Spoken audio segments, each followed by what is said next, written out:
Hello friends, welcome again. I hope आप लोग को मेरा ये छोटा सा वीडियो पसंद आएगा। तो लेट्स स्टार्ट द वीडियो और आप लोग प्योर साउंड का मज़ा लीजिए।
आप लोग कमेंट करके ज़रूर बताना कि आप लोग को मेरा ये वीडियो कैसा लगा।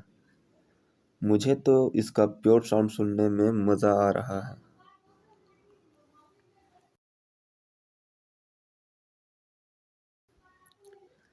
तो फ्रेंड्स, यहाँ पे हम रुकते हैं क्योंकि हमारा एक पार्टनर पीछे रह गया है।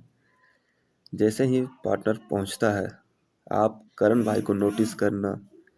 देखो ये क्या करता है।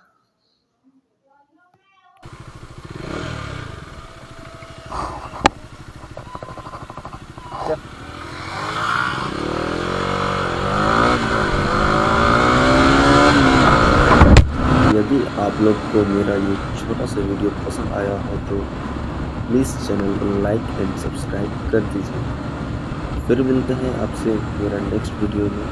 तब तक के लिए टाटा, bye bye, see you again, take care.